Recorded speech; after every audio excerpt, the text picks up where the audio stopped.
அனைவருக்கும் என்னுடைய அன்பான வணக்கம். நான் அந்த ஊரில் இருந்தால் நல்லா இருப்பேன். இந்த ஊர் பிரமாதமாக இருக்குது, அந்த ஊர் ஜனங்கள்லாம் ரொம்ப நல்லவங்க, அப்படின்னு நம்ம நிறைய ஊர்களை பற்றி எல்லாம் சொல்லுவோம்ல. சங்க இலக்கியத்தில் ஒரு பாட்டு இருக்குது, இதே எந்த ஊராக இருந்தால் என்னடா அப்படி, அது மேட்டு நிலம், இது பள்ள நிலம் அப்படின்பா, அது ரொம்ப காடு சார் அப்படின்பா. இது எல்லாத்தையும் வச்சு அந்த புலவன் அடிச்சாம பாருங்கள், புழன்னு கன்னத்தில் அறைகிற மாதிரி. நாடாகு ஒன்றோ காடாகு ஒன்றோ அவலாகு ஒன்றோ மிசையாகு ஒன்றோ எவ்வழி நல்லவரானவர் அவ்வழி நல்லை வாழிய நிலனே. இந்த சங்க இலக்கியத்தில் மாதிரி வாழ்க்கையை அப்படியே உத்து பார்த்து ஒரு பொது நீதியை சொல்கிற ஒரு அறிவு இருக்குது பாருங்கள், அது தமிழர்களுடைய மிகப்பெரிய பேரறிவு. இந்த நாடு வசதியா, அந்த நாடு மட்டும், மனுஷன் எப்படி இருக்கான்னு பாருங்க, அந்த ஊரில் மனுஷன் எப்படி இருக்கான் அப்படிங்கிறத பற்றி கவலைப்படு அப்படின்னு. எனக்கு உண்மையிலேயே ஜப்பானியர்களை பற்றி ரொம்ப வியப்பு உண்டு. அதை மாதிரி ஆபத்துக்களால் சூழப்பட்ட நாடு உலகத்திலேயே கிடையாது. உலக வரலாற்றிலேயே அந்த நாடு சந்தித்த அழிவு மாதிரி ஒரு அழிவு இன்னொரு நாடு சந்திக்க முடியாது. இன்னமும் அதுக்கு வாழ்வா சாவா அப்படிங்கிற போராட்டம். ஆனாலும் ஜப்பானியர்களுடைய வெற்றி இருக்க பாருங்கள், உலகத்தில் பிரமிக்க வைக்கிற ஒரு வெற்றி. தன்னுடைய கலை, கலாச்சாரம், பண்பாடு, பாரம்பரியம், மொழி, அதிலெல்லாம் அவங்க காட்டுற ஆர்வம் இருக்கு பாருங்கள். ஒன்றும் சும்மா சொல்லக்கூடாது, ரொம்ப பெரிய நம்மெல்லாம் கற்றுக்க வேண்டிய நல்ல குணங்கள்.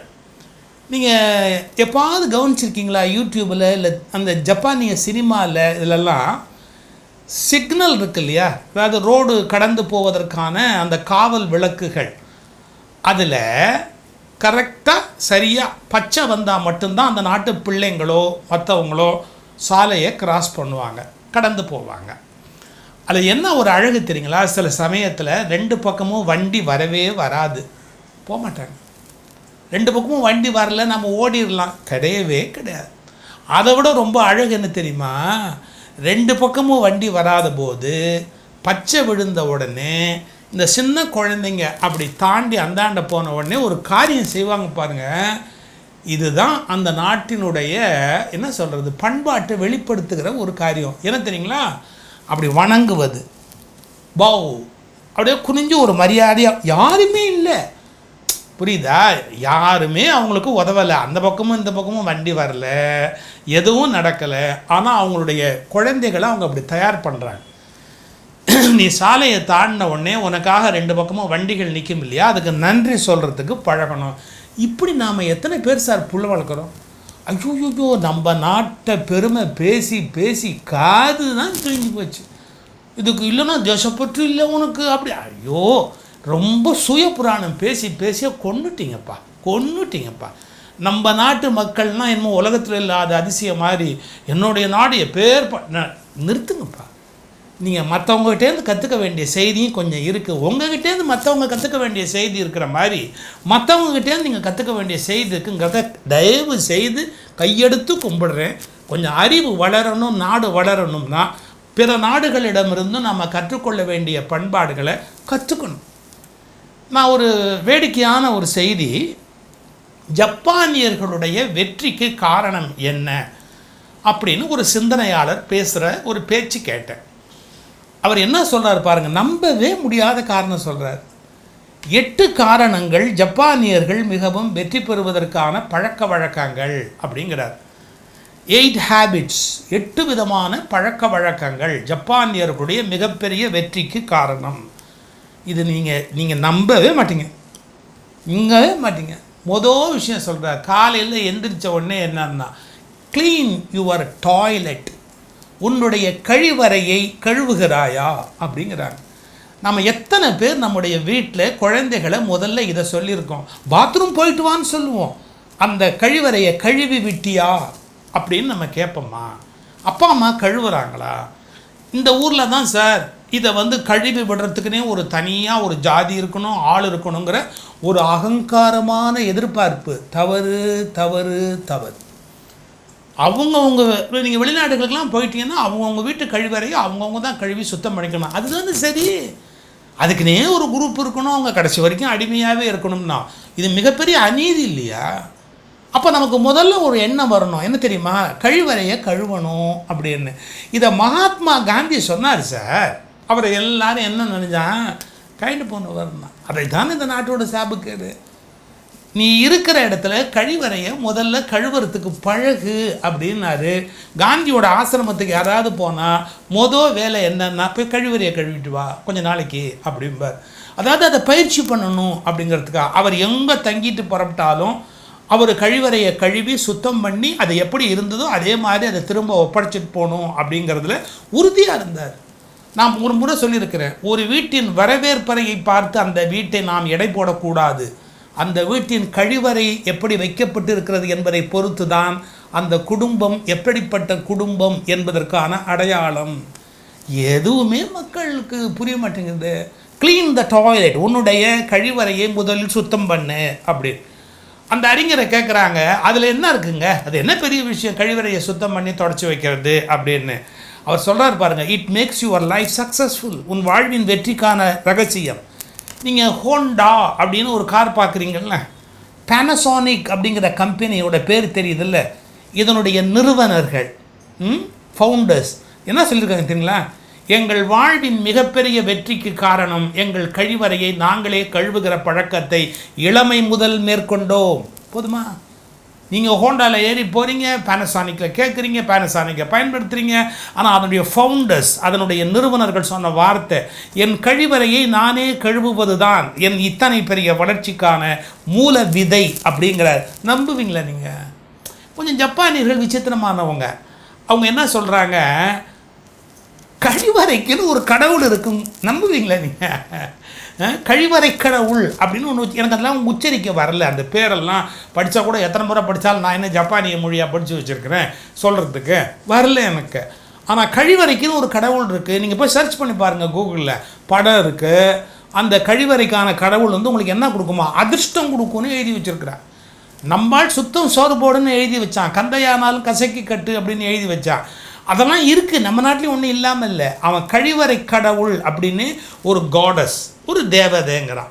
அது வந்து அதிர்ஷ்டத்தின் கடவுள், லக்கி, உங்களுக்கு அதிர்ஷ்டத்தை கொடுக்கக்கூடியது அப்படிங்கிறான். எப்படி குழந்தைகளை வந்து பழக்கிறாங்க பாருங்கள். அப்புறம் அதில் ரொம்ப முக்கியமான விஷயம் என்னன்னு கேட்டால், ஒரு சர்வே எடுத்து போடுறான்.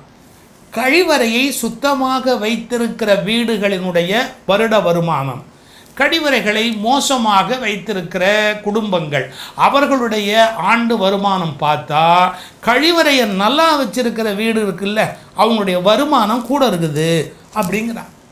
முதல் காரணம் அது நமக்கு செல்வம் கொடுக்குது, அதிர்ஷ்டமானது. இது மாதிரி சில காரணம்லாம் சொல்லிட்டு அடுத்த வார்த்தை சொல்கிறான், ஹம்பிள் யுவர் செல், உனக்கு பணிவு கொடுக்குதுடான்னா. கழிவறையை சுத்தம் பண்ணால் நமக்கு என்ன கொடுக்குது? பணிவு கொடுக்குது. மகாத்மா காந்தி ஏன் சொன்னார்னு இப்போ புரியுதா? ஒரு காலத்தில் சார் ராமகிருஷ்ணன் பரமஹம்சருக்கு தான் உயர்ந்த ஜாதிங்கிற எண்ணம் உண்டு. நீங்கள் ராமகிருஷ்ணனுடைய வரலாறு முறையாக படித்து பார்க்கணும். எனக்கு குருதேவர் அவர் தான். அவருடைய வரலாறு அப்படியே எனக்கு கண்ணை தண்ணி வர மாதிரி நான் உருகி உருகி படித்தவன். ஆரம்பத்தில் உயர்ந்த ஜாதி தாழ்ந்த ஜாதி இந்த மாதிரி எண்ணமெல்லாம் அவருக்கு இருந்தது. ஆனால் பிற்காலத்தில் என்ன பண்ணார் தெரியுங்களா? எனக்கு அந்த அகம்பாவம் போகணும், நான் உயர்ந்த ஜாதிங்கிற அகம்பாவம் போகணும் அப்படின்னு ஒரு செருப்பு தைக்கிற தோழருடைய வீட்டு கழிவறையை தன்னுடைய தலைமுடியினால் கழுவி விட்டார் பகவான் ராமகிருஷ்ணர். வரலாறு எடுத்து படிங்க. இப்போ நம்ம என்ன அகங்காரமாக எதிர்பார்க்கணும் தெரியுங்களா? அதை கழுவுறதுக்குள்ளே ஒரு குரூப் இருக்கணும், நாம் வந்து மேலாகவே இருக்கணும். ஏன் இருக்கணும்? ஹம்பிள், நமக்கு அடக்கம் வரணும், பணிவு வரணும் அப்படின்னா கழிவறை அந்த கழுவுறது மூலமாக நமக்கு அந்த பழக்கம் வரும் அப்படிங்கிறா.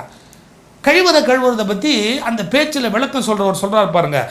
அதாவது ஆர்கனைஸ் யுவர் செல்ஃப், உன்னை நீயே ஒழுங்குபடுத்தி கொள்வதற்கு உபயோகரமாக இருக்கிறது. Self organising. ஏன் தெரியுங்களா? அது ஒரு சின்ன இடம், அது பளிச்சுன்னு இருக்கணும், அது ஒரு துர்நாற்றம் இல்லாத கூடுமானா நறுமண மலர்களால் அலங்கரிக்கப்பட்ட அல்லது வாசனை உள்ள ஒரு இடமா அதை நீங்கள் வீட்டுக்குள்ளே மாற்றணும். அவ்வளவும் செய்யறதுக்கு எவ்வளவு நீங்கள் முயற்சி எடுக்க வேண்டியிருக்கும். அந்த இடத்துக்குள்ளே எல்லாத்தையும் சரியாக வைக்கணும் அப்படிங்கிற அந்த உணர்வு. இதெல்லாத்தையும் ஏற்படுத்தக்கூடியது என்னென்னா, காலைல ஏஞ்ச உடனே க்ளீன் யுவர் டாய்லெட். பாருங்கள், 8 விஷயத்தில் முதல் விஷயமாக அதை தான் பெருசாக பேசுகிறாங்க. அதுக்கு அடுத்தது ஆர்கனைஸ் யுவர் ஷூஸ். வீட்டுக்கு வெளியே போய் பாரு, உன் செருப்பெல்லாம் அடுக்கி இருக்கா பாரு, உன் ஷூவெல்லாம் ஒழுங்காக இருக்கா பாரு, உங்கள் காலணிகள் அடுக்கப்பட்டு இருக்கின்றனவா? அப்படி இல்லைன்னா நீங்கள் முயன்று உங்களுடைய காலணிகளை அடுக்குவதற்கு பழகுங்கள். ஏன்னா நீங்கள் காலணிகளை மட்டும் அடுக்கவில்லை, அதன் மூலமாக உங்கள் மனதில் எண்ணங்களையும் அடுக்கிக் கொள்ளுகிறீர்கள். என்ன அருமையான விஷயம் பாருங்கள். ஒன்று நீட்டாக இருக்கணும், ஆர்கனைஸ்டாக இருக்கணும். இதை நீங்கள் சின்ன வயசுலேருந்து குழந்தைங்களுக்கு பழக்கிக்கிட்டே வந்துட்டிங்கன்னா பின்னால் எதையுமே தேட மாட்டாங்க. சார் அதை காணும், இதை காணும், இதை அங்கே வச்சேன், இங்கே வச்சேன், அது எனக்கு உடஞ்சி போச்சு. ஸ்கூலுக்கு போகும்போது ஒரு அரை மணி நேரம் ஒரு ஆர்ப்பாட்டம், ஒரு புரட்சி, ஒரு போராட்டம், ஒரு ஒன்றும் இருக்காது. அப்புறம் மூணாவதாக என்னென்னா, இம்ப்ரூவ் யுவர் பாஸ்சர். பாஸ்சர்னால் நம்ம உட்கார்ற மெத்தட். அதாவது இப்படி ஸ்ட்ரைட்டாக அப்படி முதுகுத்தண்டை நேராக வச்சு அப்படி உட்காரணும். நீங்கள் தருமபுரம் மடம், அப்புறம் திருவாவடுதுறை மடம், பழைய அந்த படங்கள்லாம் பார்த்தீங்கன்னா அப்படியே நேராக அந்த முதுகுத்தண்டை வச்சு இந்த சின்முத்திரையோடு அப்படி உட்காந்துருப்பாங்க. இதெல்லாம் தேவையில்லாத விஷயம் நினைக்கிறீங்களா? உங்கள் முதுகுத்தண்டை அப்படி நேராக வச்சு 2 நுரையீரலும் இப்படி தராசு அப்படி பை மாதிரி அப்படி கரெக்டான ஆக்சிஜன் கொள்ளளவோட இந்த 2 நுரையீரலும் நேராக வச்சு தலை கோணல் இல்லாமல் நேராக வச்சு நீங்கள் அப்படியே உட்காந்துருந்தீங்கன்னா உங்கள் எண்ணங்கள் சிந்தனைகள் எல்லாமே நேர்மையாக இருக்கும். உங்கள் எண்ணங்கள் சிந்தனைகள் எல்லாமே தூய்மையாக இருக்கும். நிறைய கொட்டும், எண்ணங்கள் கொட்டும். பிரபஞ்சத்துக்கும் உங்களுக்கும் இடையில் இருக்கிற தொடர்பு கூடும். அதுக்கு இப்படி உட்காருறது, இந்த ஃபோன் பார்க்குறேன்னு ஒரு கழுத்தை சாய்ச்சிக்கிறது, எந்நேரமும் நம்ம இந்த லேப்டாப்பில் அப்படி குனிஞ்ச மாதிரியே உட்காந்துருக்கிறது. இன்றைக்கி ஜப்பானியர்கள்ட்ட அந்த பழக்கம் வந்துருச்சேன்னு வருத்தப்படுறாங்க. ஆனால் எதுவாக இருந்தாலும் உங்களுடைய அந்த சிட்டிங் பாஸ்சர், அதே மாதிரி நிற்கிறது, இது எல்லாத்தையுமே சரியாக நாம் வைத்துக்கொள்ள வேண்டும் அப்படிங்கிறத ரொம்ப முக்கியமாக சொல்கிறாங்க. Improve your பாஸ்சர். கூன் போடுறது, வளைஞ்சு உட்காந்துக்கிறது, ஒன் சைடடாக சாஞ்சு உட்காருறது, இது எதுவுமே நல்லதில்லை அப்படிங்கிறத சொல்கிறாங்க. அடுத்தது, when you are before the dining table, நீ போய் உட்காருறிய உணவு மேசை மேலே நன்றியோடு. ஒரு சின்ன உணவு இங்கே வரணும்னா 1000 பேர் கஷ்டப்பட்டுருக்கணும். யாரோ வயலில் உழுதுருக்கணும், யாரோ களை எடுத்துருக்கணும், அதை வெயிலையும் மழையிலையும் நின்று பாதுகாத்துருக்கணும், பூச்சிக்கிட்டேருந்து காத்திருக்கணும், அதை எடுத்து தயார் பண்ணி சமையல் அறையில் கொண்டாந்து அதுக்கு யாரோ ஒருத்தர் உழைச்சிருக்கணும், அதை கொண்டாந்து ஒருத்தர் பரிமாறி இருக்கணும், அந்த தட்டு ஒருத்தர் கழுவி, எத்தனை நடந்திருக்கணும். 1000 பேருக்கு நன்றி சொல்ல வேணும். அதனால் உனக்கு உணவு முன்னாடி வருதா, முதல்ல அந்த உணவை தேங்க் ஆல் த பீப்புள், எல்லாருக்கும் நன்றி சொல். இந்த மதங்களில் உணவுக்கு முன்னாடி ப்ரே பண்ணு, வழிபாடு பண்ணு அப்படிம்பாங்க. இதை நம்ம ரொம்ப ரிலீஜியஸ் சடங்காக்கிட்டோம். உணர்ந்து செய்யுங்க. இதுதான் என்னுடைய விண்ணப்பம். அதாவது ஒரு பிள்ளை சொன்னேன், எங்கள் வீட்டில் சாப்பாட்டுக்கு முன்னாடி ப்ரேயர் பண்ணிட்டு தான் நாங்கள் சாப்பிடுவோம் அப்படின்னு. இன்னொரு குழந்தை சொன்னான், நாங்கள் ஒன்றும் ப்ரே பண்ண மாட்டோம்ப்பா, ஏன்னா எங்கள் அம்மா ஒன்றும் அவ்வளோ மோசமாக சமைக்க மாட்டாங்க அப்படின்னா. கொஞ்சம் யோசிச்சு பார்க்கணும். மோசமாக சமைச்சா உயிர் போயிடுங்கிறதுக்காக தான் ப்ரே பண்ணுறோமா? இல்லை, உழவர் கொடுத்துருக்குறாரு, வணிகர் கொடுத்துருக்குறாரு, தண்ணீர் வந்திருக்குது, சூரிய வெளிச்சம் வந்திருக்குது. 1000 பேருக்குள்ள நன்றி சொல்ல வேண்டியிருக்கு சாப்பாட்டுக்கு. அம்மா கிளம்புற எழுச்சி அடுப்பில் சமைச்சிருக்கிறாங்க, இல்லை மனைவி அந்த காரியத்தை பண்ணியிருக்கிறா, இல்லை சமையலுக்கு நமக்கு உதவி பண்ணியிருக்கிறாங்க, என்னென்னமோ நடந்திருக்குது. அதனால் முதல்ல நீ என்ன பண்ணு, அந்த உணவுக்கு கிராட்டிடியூட், நன்றி உள்ளவனாக இரு. அந்த உணவை முதல்ல வணங்கி நன்றி உள்ளவனாக ஏற்றுக்கொள் அப்படின்னு அடுத்த பழக்கம் சொல்கிறாங்க. அப்புறம் டைனிங் டேபிள் இருக்கு இல்லையா, உணவு மேசையை விட்டு எந்திரிக்கிறேன் பாருங்கள். நீங்கள் 100க்கு 90 பேரை கவனிங்க. ஹோட்டலில் மற்ற இடத்துல இந்த சேர் இப்படி வெளியே தள்ளிட்டு எந்திரிப்பாங்கல்ல, திரும்பி அந்த சேரை உள்ளே தள்ளுவாங்களா? மனசாட்சியில் கை வச்சு சொல்லணும். சும்மா எனக்காக உத்தம மாதிரி வேஷம் போட்டு அறுபல் சொல்லக்கூடாது. நாம் யாராவது செய்கிறோமா? ஒரு சேரை அதனுடைய இருப்பிலேருந்து வெளியே நகர்த்தினா மறுபடியும் அதே இடத்தில் வைப்பது தான் உங்களுடைய பண்பாடு கூடியிருக்கிறது என்று பொருள். வீட்டில் இருக்கிற டைனிங் டேபிள் எத்தனை பேர் காலில் இடிச்சிருக்கு தெரியுமா? நம்ம ஆஃபீஸ் டேபிள் நம்ம எந்திரிச்சு வெளியே போகிறதுக்காக வெளியே தள்ளலாம், திரும்பி உள்ளே தள்ளிட்டு போகணும். நம்ம உட்காந்துருக்கிற சீட் இருக்கு இல்லையா, அந்த சீட்டை மறுபடியும் அதே இடத்துல மறுபடியும் தள்ளணும். அதாவது put the chair in its original position, மறுபடியும் அதே இடத்துல கொண்டு போய் வை. ஏன்? Respect the others feeling. நீ மற்றவங்களுடைய உணர்வுகளுக்கு மரியாதை கொடு.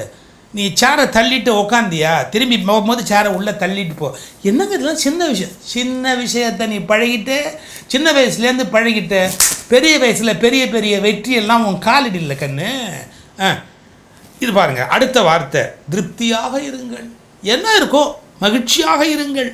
எதையோ அடையவில்லை, நான் இதை மிஸ் பண்ணிட்டேனே, அதை அடையலையே, இதை அடையலையே அப்படின்னு கிரேவிங், அதுக்காக ஏக்கப்பட்டுகிட்டே இருப்பாங்க. அதை விட என்ன அடைஞ்சிருக்கிறனோ அதில் சந்தோஷமாக இருக்கும். சார் இதெல்லாம் சின்ன சின்ன விஷயம் பெரிய விஷயமான ராஜா இதுதான் உன் வாழ்க்கையை மாற்றும். ஒரு சின்ன சின்ன ஸ்டெப்பாக தான் நடந்து போய் தான் வெற்றி பெற முடியும். புரியுதா? Start in very small steps. அப்படி ஒரு ஸ்டெப் வைக்கிறியா, ஒரு ஸ்டெப் வைக்கிறியா. இது வரைக்கும் 6 சொல்லியிருக்கேன் நான். 7வது என்னென்னா, நல்லா இருக்கேன், நான் நல்லா இருக்கேன். இந்த உணர்வை நீ வளர்த்துக்கோ. எப்போ பார்த்தாலும் எனக்கு வந்து ஒரு குறை இருக்குது, எனக்கு எல்லாம் துரோகம் பண்ணிட்டாங்க, எனக்கு எல்லாருமே கெடுதல் பண்ணிட்டாங்க அப்படின்னு சொல்லி ஒரு வேதனையோடய வாழ்கிறதுக்கு பாருங்கள், கொடுமையில் கொடுமை. எரிமலை வெடிக்குது, 2 முறை அணுகுண்டு விழுந்தது. அந்த நாட்டு மக்களுடைய வாழ்க்கை முறையை பற்றிய கல்வி கற்றுக் கொடுக்குறான் பாருங்கள். ஐ எம் குட், நான் நல்லா இருக்கேன் அப்படின்னு சொல்ல பழகு. இது விட கடைசி 8வதாக ஒரு யோசனை என்ன, go to the bed early. எவ்வளோ சீக்கிரமாக தூங்க போக முடியுமா போங்க ராஜா. 8 ஆச்சு 9 ஆச்சு, 9 மணிக்கு படுத்துடு. இப்போ ரொம்ப கெட்ட பழக்கம் என்ன, ராத்திரி 10, 11, 12, 12 வரைக்கும் செல்ஃபோனு, டிவி, இல்லாட்டி லேப்டாப்பு, எதுலையாவது காலையில் எல்லாம். பல அலுவலகத்தில் பார்க்குறேன், ஆண்டவா தூங்கி வழிஞ்ச மூஞ்சியோடையே உட்காந்துருக்காங்க. காலையில் பார்த்தா அப்படியே தூங்கி வழிஞ்ச மூஞ்சியோடு உட்காந்துருக்காங்க, ராத்திரி ஒழுங்காக தூங்கலை. அப்போ go to the bed early. அதே மாதிரி ஏர்லி, சீக்கிரமாக எந்திரி, காலையில் சீக்கிரமாக எந்திரி. அதாவது இந்த சூரிய நமஸ்காரம் நம்ம வச்சுருக்கோம் பாருங்கள், இந்தியாவில் உலகம் முழுக்க இருக்குது சார். காலையிலேருந்து எந்திரிச்சியா, சூரியனை பார்த்தியா, நல்ல பெருமூச்சு விட்டியா, நீ அதை சாமின்னு கும்பிட்டா கும்பிடு, மந்திரம் சொன்னால் சொல்லு, யோகா பண்ணால் பண்ணு. ஒன்றும் இல்லைன்னா அதை பார்த்து நல்லா அந்த சூரியனை பார்க்கக்கூடிய அந்த வெப்பம், ரொம்ப அதிக வெப்பம் பார்க்கக்கூடாது, அதிக உதயத்துக்கு அப்புறம் பார்க்கக்கூடாது. அந்த மகிழ்ச்சியோட ஆனந்தத்தோட அந்த சூரியனை அனுபவிச்சியா, காற்றை அனுபவிச்சியா, வெளியில் இருக்கிற அந்த பிராணவாயு அனுபவிச்சியா. 8 ஸ்மால் ஹேபிட்ஸ் ஜப்பானியர்களுடைய வெற்றின்னு குறிச்சிருக்கிறாங்க. முன்னுக்கு வரணும்னு நினைக்கிறவங்க தேடி தேடி சொல்கிறேன், கேட்குறவங்க கேளுங்க, ஜெயிக்கிறவங்க ஜெயிங்க.